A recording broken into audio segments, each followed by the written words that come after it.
Kairi! Hater! Ben! Isa. Darkness. Sora! Namine? Enough! Terra. This is it! You shall wander forever.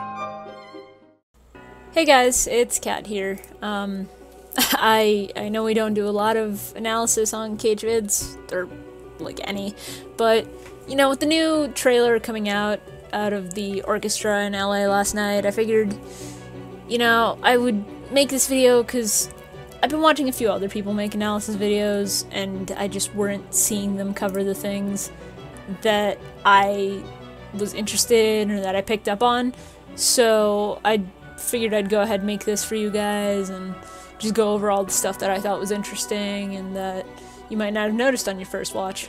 And hey, if this goes well and you guys like it, I can do more in the future, because we have another trailer coming out in July.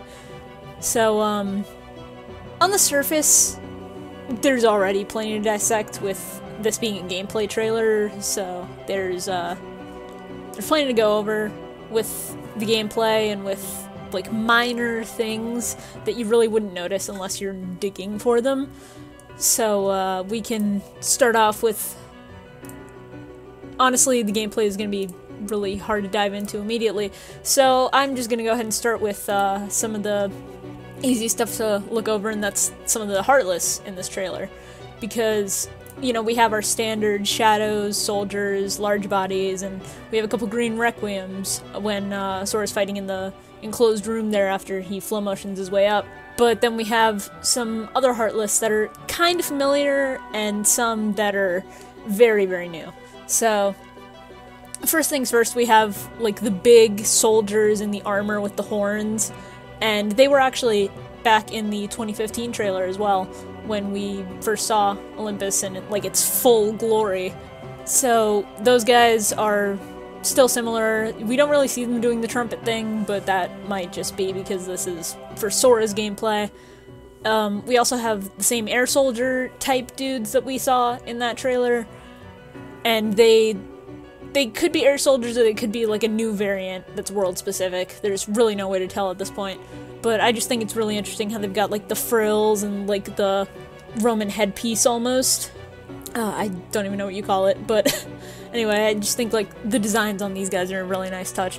We also have these weird like archers, and you can't really tell that they have bows because it moves so fast, but if you like pause it, if you pause the video where I have right now on screen, where Sora is about to like toss Goofy into the crowd, and right after, you see that they have like the weird little wizard hats at first that have like 2 points, and they have bows and holsters for their arrows. So it's kind of weird to see archers in like Heartless form in a Kingdom Hearts game, but you know, it's nice that they're changing it up. They're giving us some new designs for enemies and new enemy types, so that's interesting to look at. And now, the real meat and bones of this thing is probably going to be the gameplay, because god damn, there is a lot of gameplay. Alright, so, first things first, the trailer opens with like the really nice text that just says, "Don't assume your dreams are fantasy. If you can imagine a world, believe in it, and dive in." And then we have Sora very much pulling off a dive into Olympus and just onto the mountain, which, it's a nice nod to the games that have come before, especially since they're going to be reusing flow motion and shot locks. But I'm wondering, because we've seen like Sora climbing up the mountain before now, he can't enter Olympus from the mountain, so how are they going to incorporate the dive system into this? Or was this just like an aesthetic thing for this trailer? There's really no way to know as of this point, because I don't really see how they could incorporate diving itself as a mechanic. It seems purely aesthetic as of right now. We also have Za level spells confirmed for the first time in a Kingdom Hearts game, which is really exciting, because up until now we've only had like the Fire, Fyra, Fyraga, and now we get to play with, you know, the big bad spells. We get Fyraza, Blizzaza, Fundaza, and we're probably gonna get more of the advanced like stop magic and maybe gravity, maybe arrow. No way to know for now, but it's really exciting to see that and see like just how much more powerful Sora is going to be able to get in this game. Since it is the end of the Xehanort saga, he's going to need to be as powerful as he can get. We also have some interesting stuff with the Keyblade transformations that I noticed. It seems like in this trailer they have situation commands a lot, and they also have a lot of command styles. But if you notice in the bottom right, where in earlier trailers we've had the drive gauge, which we're all used to because Sora has the different forms and all that, we expected that we would have drive forms and command styles and all of that. But now they've replaced the drive gauge entirely with just the shot lock gauge, with the focus gauge. So I feel like it might be for the best that drives are now relegated to like command styles and situation commands, because it's a lot. That is a lot of gameplay options for like any given situation, and navigating through all those menus in the middle of battle would probably be pretty hellish. So it may be for the best that they're relegating the drive forms to command styles. And don't get me wrong, I love drive forms with all my heart. They're one of my favorite mechanics in any Kingdom Hearts game. But it doesn't look like this is compromising the ability to have, you know, quote-unquote drive forms. And this looks and feels very much like old drive forms. It's just more situational as to how you get them. Like, we have this one called Counter Shield, which, you know, I would expect you get it by countering a lot of attacks. Or if you block a lot of attacks, potentially. And then Sora's Keyblade transforms into the Shield, which, you know, we've seen the screenshots of that specific transformation from earlier in the year when we got those, and of this specific trailer of Sora fighting at the top of Olympus. So it's interesting to see that actually in motion, in gameplay. And I'm just also kind of curious about the Keyblade transformations themselves, because when we saw those screenshots, I personally assumed that meant he was going to have a different Keyblade, and I wasn't quite expecting the one Zeus Keyblade to have multiple transformations. But because we haven't exactly seen much of the chariot since the 2015 trailer, I'm wondering if maybe they scrapped that altogether, or if that just unlocks through a different set of circumstances. Because, I don't know, it feels like the ability of one Keyblade to have multiple transformations might be a bit much. Even if they're entirely situational, it's a lot. Kingdom Hearts 3 is trying to incorporate a lot from every game in the series, and so it might just be trying too hard to do everything, and I'm a bit worried about that, admittedly. But, you know, if they can pull this off, and it looks like they're pulling off a lot of it fairly well, I will be extremely pleased, as I'm sure most of you guys also will be. We also have what seems like Limit Form's new replacement, which is now called Second Form. And that's really interesting, because I noticed when I was watching the trailer back in, like, high quality, as you guys will be seeing right now, Sora's outfit in the first few attacks he does, we see that it changes for the Counter Shield ability. That we expected. The outfit changing for quote-unquote drives is nothing new. But Sora's outfit during one of the specific parts is a bit of a hybrid between his 2 and 3 outfit. And you can tell because he doesn't have, like, the X-shaped yellow belts on his pants. His color scheme doesn't have as much red as the 3 outfit. It looks more like 2 with the blue and the black. And I was wondering about that until I saw that Second Form was a reference to KH2, also because you have some of the KH2 moves, and Magnet Burst being one of them, even though that's a Final Mix move. We also have Aerial Spiral, and weirdly enough, we're getting like a mid-air version of Sonic Blade, which that move is carrying over from KH1, so I'm wondering, like, by Second Form seems to be encompassing a lot, is the point I'm trying to make, and I kind of love it. I love, like, the throwback to the outfit he was just wearing in 0.2, and I'm wondering, when does he get the outfit? Do the gods give it to him? Is this why he has it so early, or are these just kinks that they're going to work out later on? Because I don't expect to have this many abilities early on. I actually really don't. But I'm really excited for the possibility of using KH2 moves, and I just am super excited for all of this overall. Also, major point to talk about, we can finally have 4 members in a party at once. Praise Nomura, because shuffling through 3 party members at a time, especially in games like 1 where you had specific things with certain people, like you could only do Agrabah stuff if you had Aladdin when you fell in the Cave of Wonders, but you also had Trinities down there that you couldn't get unless you had Sora, Donald, and Goofy in the party together. It's really nice to be able to ditch all that entirely and just be like, look, you have 4 people, that's it, you don't have to shuffle through, you can just go on with your lives.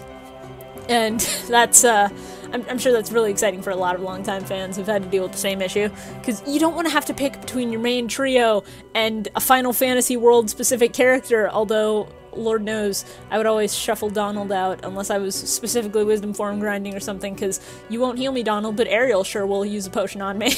Anyway, personal biases aside, we have all of that. We also have limits coming back, which, for anyone who's getting confused with all, like, the limit form talk and everything, just as a refresher, limits are, from KH2. They're the combo attacks you can do with party members. So, you would have them with Beast, which was the, Howling. You would have them with Aladdin, which was him, like, cutting through enemies and just bouncing around all over the place. And you'd have it with Auron with Bushido, which is one of the only ones I remember by name at the moment. So we have those back, and we've kind of known that they were back since the 2015 trailer, since you have Sora and Donald just grabbing Goofy and using him as a battering ram, because that very much feels like a limit. But it's just nice to see them back in, like, proper form with what looks like Goofy Tornado, and also just Sora chucking Goofy midair into the ground to make an entire cloud of enemies explode. And they seem to have renamed limits into links, which that really does harken back to Birth by Sleep with the D-Link system. I can understand why they did it, especially if you have 10,000 different things named limits, which you're going to want to cut down on for the sake of ease, especially for first-time players who don't quite know all of the names of everything, or for people who aren't super hardcore fans who haven't replayed everything with all the re-releases and the HD remixes of re-releases.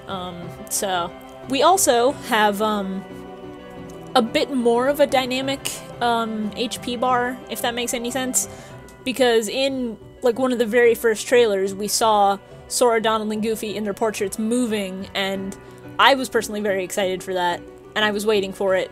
But they've completely cut that out, and I understand it's not really a huge point, but I was kind of excited for it.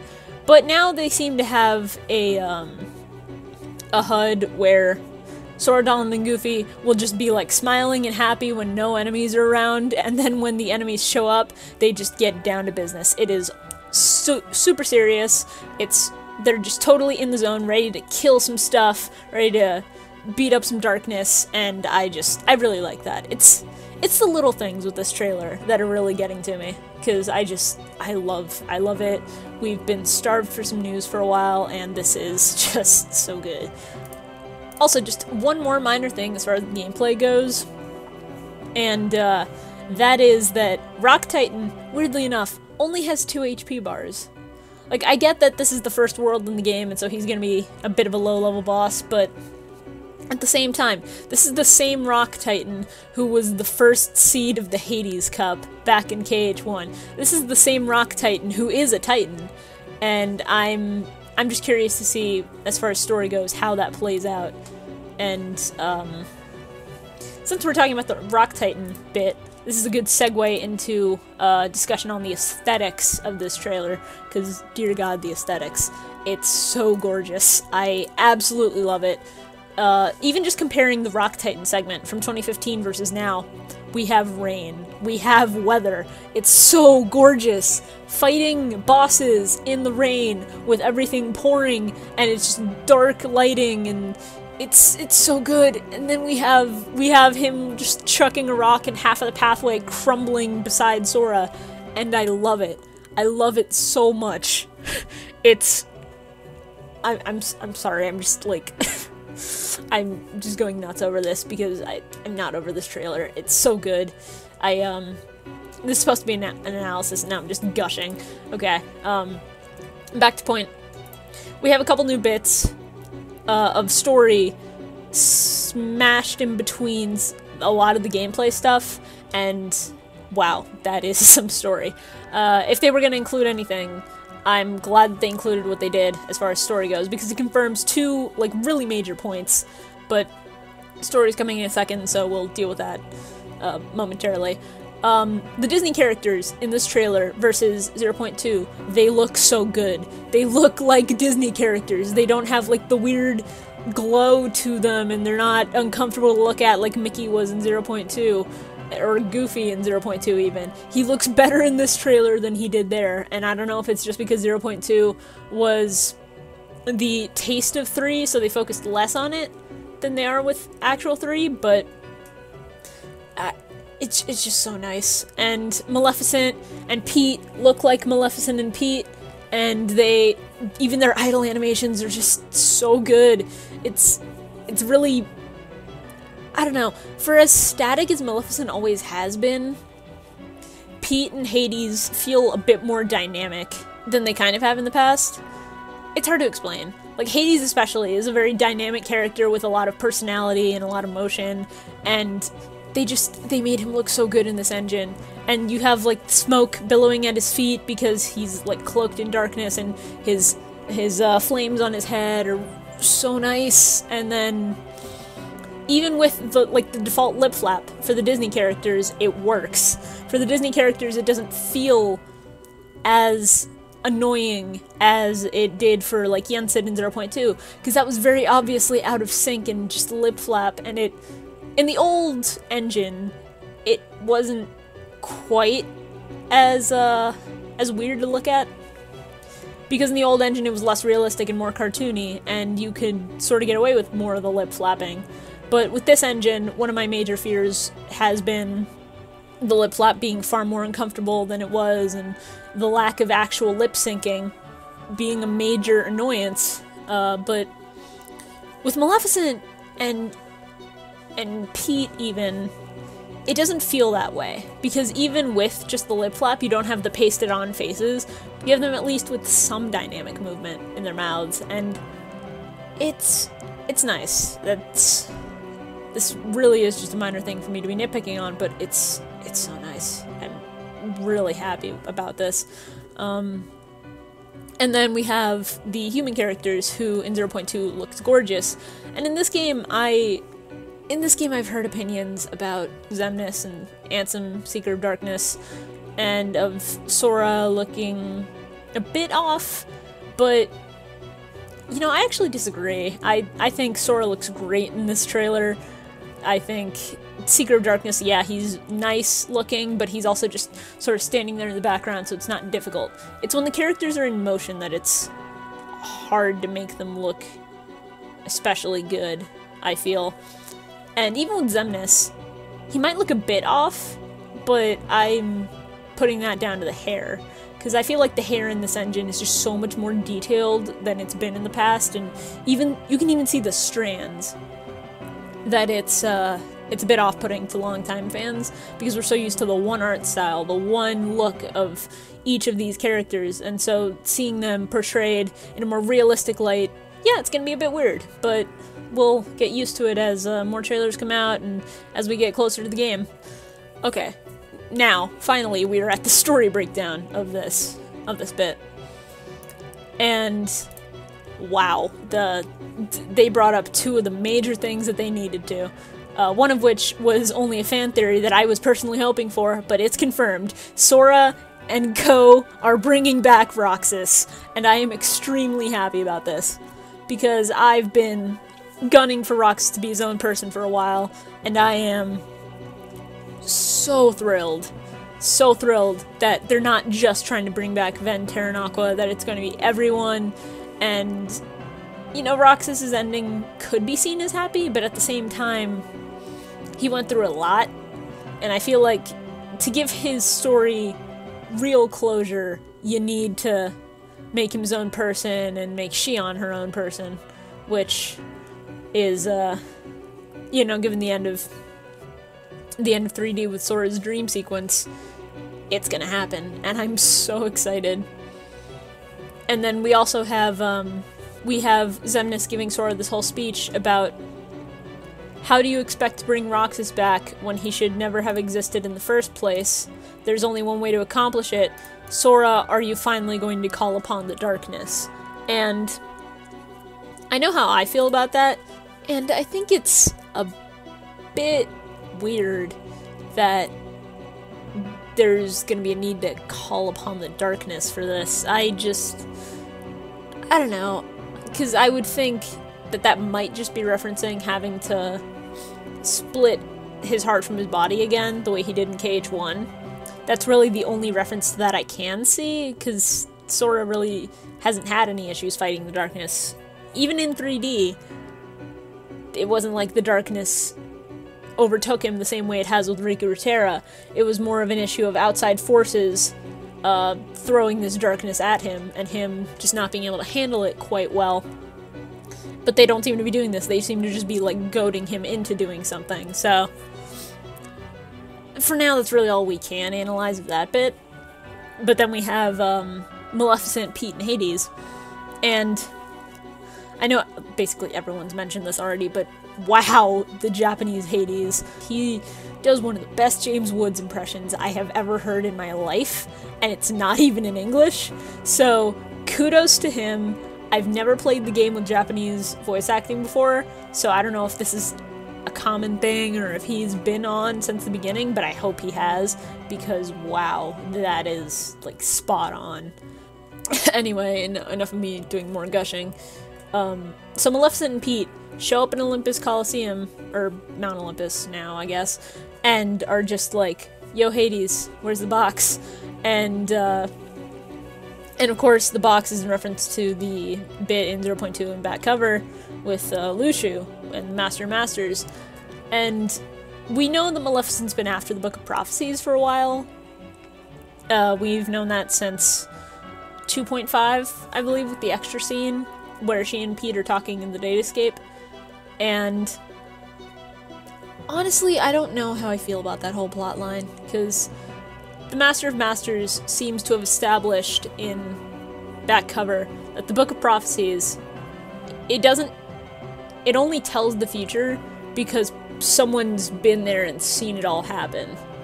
So, at this point I can understand if, like, there's rumors about it and that's what she's following, and I can understand if this is, well, we know this is shoehorned in, but I would very much like to know what's in the box. How does she know about the box when she was just talking about the book earlier?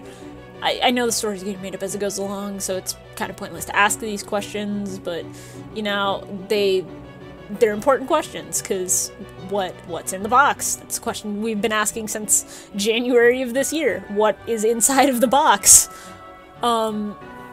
It's just a mystery for now, I guess, but we've covered almost everything, because there's one bit that I have not seen a single person talk about, and I've seen maybe 3 or 4 videos analyzing and reacting to the trailer, but I have not seen one person talk about that final shot that mentions that we're getting a trailer at D3 in July.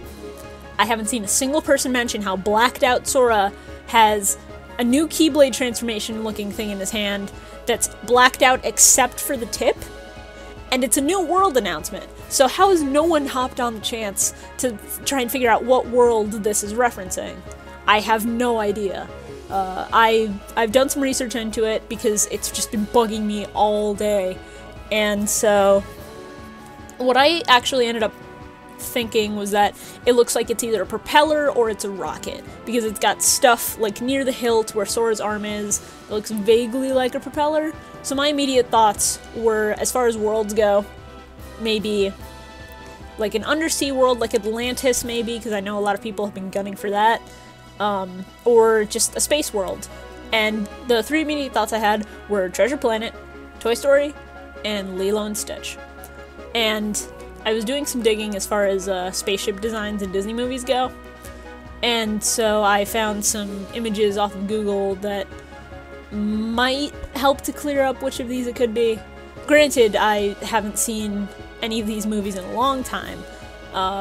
Most recent one probably would be Toy Story, but even that last one I saw was 3. So take these with a grain of salt. This is entirely speculation on my part. There's like nothing much to analyze here, but I was looking at Atlantis, the Lost Empire aesthetics, and granted, Atlantis is the one movie on this list I've never seen in my life, and I should fix that, but I haven't yet, so this one especially, take with a grain of salt. What I found was a design for a sub-pod, and there's like a vague resemblance there, maybe if you turn it around, but it doesn't quite have like the propellers that I'm looking for this. It's very much a pod. Plus, you know, if it's an underwater level, then why would Sora be toting around like a rocket? It's difficult to try and pinpoint, but Atlantis is a very vague possibility. I don't think it's very likely. Much as I wish we would get more of those kind of movies, like the obscure ones like Atlantis or Treasure Planet, and Treasure Planet especially, I don't think it is, because Treasure Planet's ship designs are very, like, old-fashioned with a twist.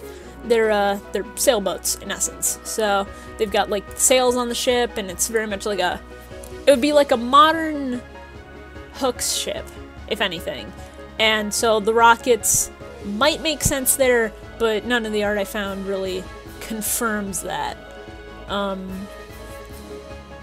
So Toy Story was one of my immediate guesses when I saw this, because I was thinking, oh, you know, rockets, Pizza Planet, it's a very Toy Story thing. But Toy Story doesn't really have any rockets designed like what Sora's holding. And Toy Story's stuff would be, like, far simpler. Toy Story's rockets would be, like, you know, it'd be all white with, like, the red tip on the end, and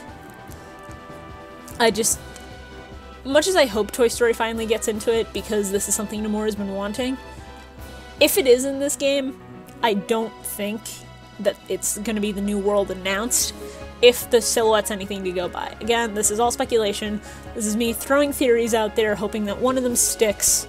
And Lilo and Stitch, I would love to revisit Lilo and Stitch. I want actual Hawaii. I would absolutely love if Sora could go to an island and just be like, halfway through the game, reminiscing about how far he's come on his journey. But none of the Lilo and Stitch ships seem to fit either, and the one that I kept finding when I was going through this was specifically the one Stitch uses to escape at the end of, in the beginning of the movie and at the end of the Birth by Sleep world with Ventus, the red and white one with the stripes. And again, I feel like the thing Sora's holding is a bit simple, and it doesn't really have the color scheme that a Lilo and Stitch rocket would have, if that makes any sense. It's like the thing he's holding has a very simple silhouette, and it's got like the very simple design. It's just like all silver with some like divots in it, and it looks almost like a Christmas light, which, you know, that's the thing. I was actually just throwing things at the wall to see what would stick in some of my searches, and I came across something very, very interesting. And this is very much a long shot. I'm not saying that this is at all right. I'm just saying that it's very much a coincidence that I noticed. So, I was going through some of the more obscure movies and stuff that people have mentioned wanting to see and that I myself would like to see in Kingdom Hearts, and Wreck-It Ralph came up. And so I just looked up, because Wreck-It Ralph has the has the Hero's Bounty, I think it's called, game, which is a Mass Effect parody, but has like the space aesthetic, so I was shooting for that. And I found the Tumblr of one of the concept artists for Wreck-It Ralph. His name is Kevin Nelson. And on his Tumblr, he had a bunch of art that he had done for Wreck-It Ralph a few years ago. And there was one specific design that hit me and looked very similar to what Sora's holding, and that is the design of the escape pod that they use. Granted, the escape pod is far more angular than this is, but if you're gonna look at like the color scheme and like the divots and everything, it's all there. It's very much all there. So I was just thinking about it, like if you're going to translate a world into Kingdom Hearts, you're gonna make it a little more rounded. You're not quite gonna have things be so angular. Sora's hair already does plenty of that for us. You're going to like make it stylized, because Kingdom Hearts is very much a stylized game. The Final Fantasy characters have been stylized into it. Some Disney worlds, for the most part, the Disney worlds have stuck to their own style, but they're still very rounded, not quite angular. And so I feel like it could be Wreck-It Ralph, the new world, which I would be so excited to see, because I would love some fourth wall breaking Wreck-It Ralph. And this is just the tip of the iceberg, because I was looking at what Kevin Nelson has done in the past, and apparently Wreck-It Ralph is not the only Disney movie he worked on. He also did concept art for Big Hero 6 and Tangled, which both are worlds that we know we're gonna see in Kingdom Hearts 3. So this just has shot out even more red flags for me personally. If you guys think that I'm just like making up stuff as I go along, go ahead and leave comments. If you guys want to see Wreck-It Ralph and I end up disappointing you a lot, I'm sorry in advance, and I will be disappointed right there with you, because I've gotten my hopes up way too high for this. Well, that actually about covers it. That is the KH-Vids analysis of the Orchestra gameplay trailer. If you guys like what you see, then leave a comment, let me know, like, subscribe, all that jazz. If you guys like this enough, I'll do more of it in the future, but for now, I will see you guys next time, maybe. Who knows?